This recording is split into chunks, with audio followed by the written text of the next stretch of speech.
When Samoans first began coming to the United States in the early 1900s, they were looking for a place to belong.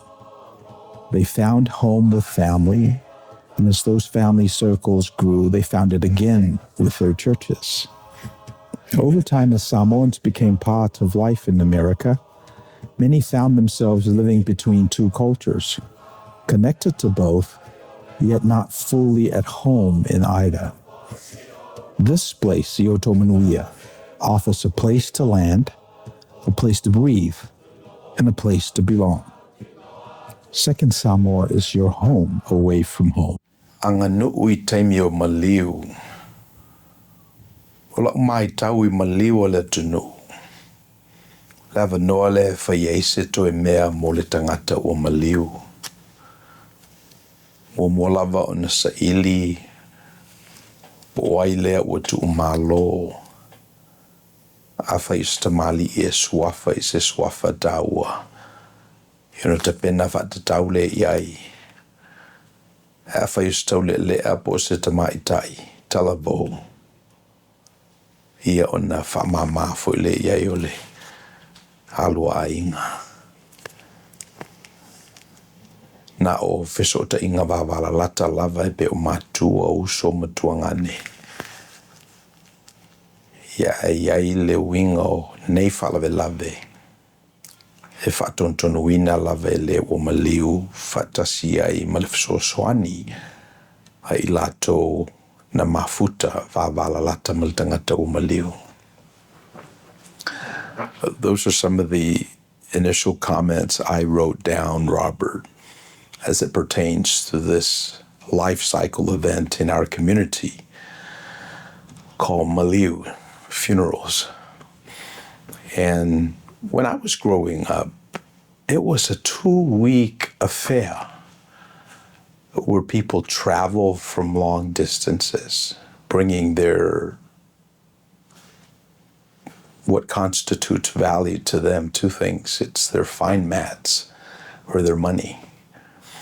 And the first week, folks would gather from the different clans, and they would put together their valuables, and then it crescendos around the second week where the bulk of the family gathers, and then the funeral is done towards the end of the second week. So it's a 2-week celebration when I was growing up.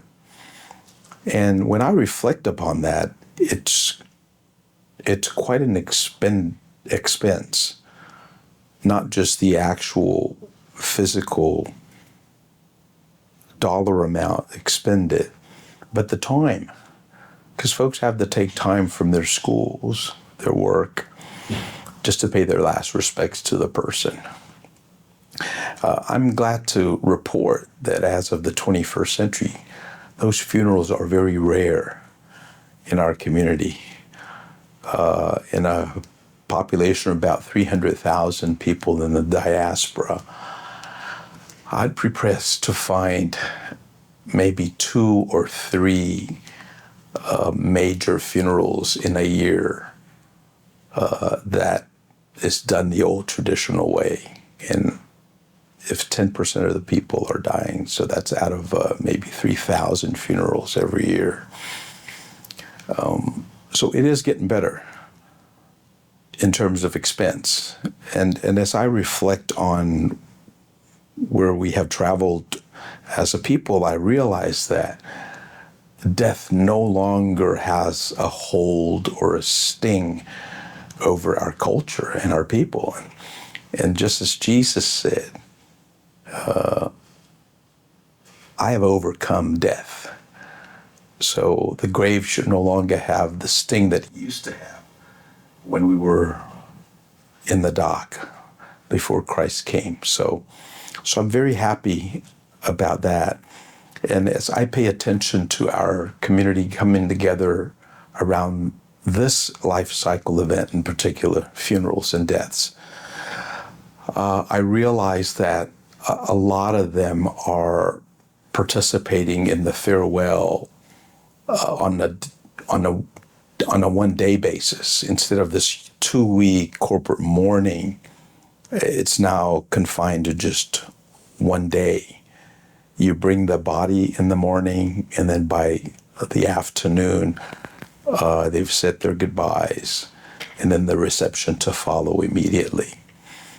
And as I reflect on that, I'm wondering if the mourning process is short-circuited because we only do it one day.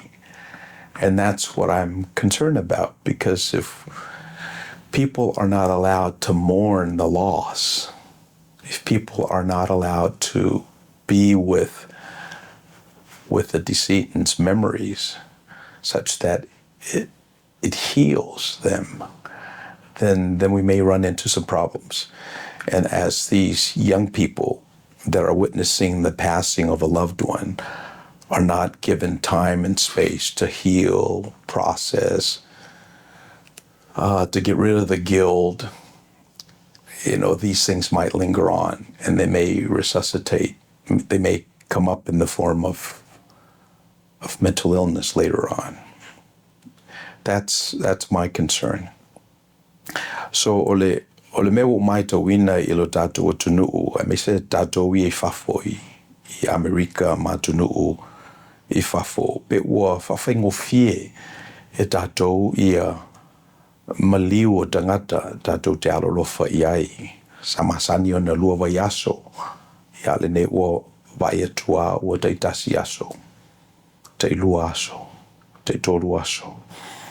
Ia ona o popole ele ne te ua le tau le ngā luenga whamawhanawhana a le taimi le o whai ngā luenga e whamawhanawhana ai loto nuti mo moia ona mawhtanga o le piti ona le oti. Wapi o le si ale mea a whapea ai ei nai me o lo toe mai toenga o le soifua ma le ola o le sapele I le tangata. Whapela ve le fofoina manua na a o soifua maola le tangata I le taimi nei. E mwhaia o na whai ma mea e langai nisi whawhita o li manisi vai vainga manisi ngase o le mawhawhau. A whapefo e lai le langa I o datou tūpulanga. Ia lai fo e solo ai mai ia tamaiti laiti. E le mawhai fo e latou o na whanofo le nei vevesi. Wo I o datou ainga. Ina ua maliu matu malo se pele ai datou. Yeah, o le si meo te maito ina.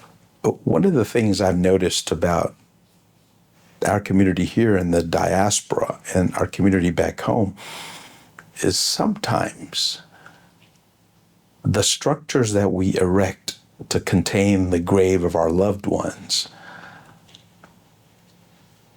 is so much better and well adorned than the homeless cart boxes that we see in LA that houses live people but are homeless.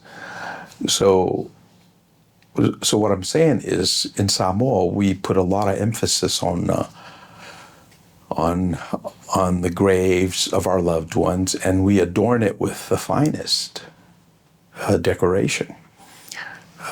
When we come here to the States, we have a panoply of treatment of the dead, all the way from mass cremations of those who don't have families to state funerals where the dignitary lie in state.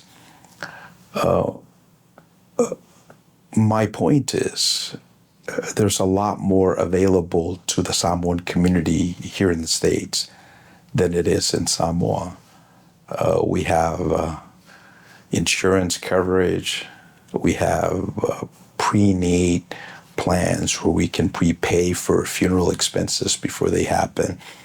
And then I'm also noticing that many of them are gravitating towards cremation, which is substantially cheaper than actual burial. And then we don't have to find a plot at our residence to dig a hole and bury like we do in Samoa. We can just bury it with everyone else here. All that to say, to the extent that our community participates in how Western society treats their dead and participate well, we can give a decent funeral to a loved ones and then avail ourselves to the healing process that comes about when we have lots of time spent on being with one another while we're still alive and not wait till when they die.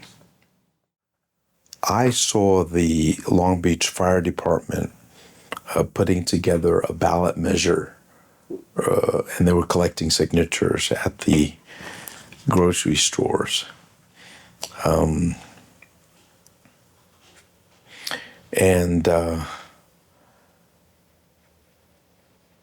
They're looking to tax people.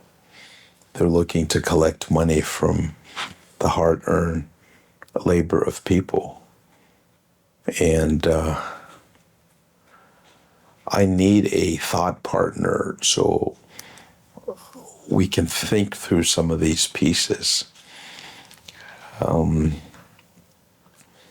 People feel like they're overtaxed. The sales tax, the property taxes, the fees, and to have a prominent member of our community here in Long Beach put together this referendum and gathering signatures from people to tax themselves. I don't know, Robert, but isn't that systemically evil? I don't know. When we have a system where, for whatever reason, we're being coerced or forced to do something that's against our interest, what is that? And I can go back to the Garden of Eden, where the snake asked the woman an interesting question. He said, did God restrict you from all this plentiful, all this abundance? Did he not give you blessings? And the woman said, no, he gave us all the blessings except for this particular tree. God said that if we were to usurp that boundary, if we were to partake of the fruit of the tree, then we should surely die. And that was when the devil bounced on her and basically said, your self-interest will be served by eating the fruit. Your self-interest will be served by usurping the boundary that God has for you. Your self-interest will be served when you go up against God and the divine. And she looked at the fruit, and it looks very pleasing. And she crossed the boundary. She committed the sin. She ate of the fruit. And the rest is history. So I'm reflecting on that story because what we have now is we have the Long Beach Fire Department that's putting together a tax measure. They're collecting the signatures necessary to put it on the ballot in, I think, June or November of this year. And they're basically asking people to levy a tax on the citizens of Long Beach. Now, of course, they're saying it's not for the citizens of Long Beach, but the devil is always in the details. But the whole idea of taxing people more than where they're taxed now, it's sort of like a double-edged sword. Not only should we ask folks for more money, but we should be diligent stewards of the ones that are given to us. The money that we have now, we should double-click in how we have used the taxes in the past before we ask people for more taxes. Thank you for spending time with us. If you found this content helpful, please like the video, share it with others, and subscribe to the channel so we can continue bringing these insights directly to you. Yo, Manuia.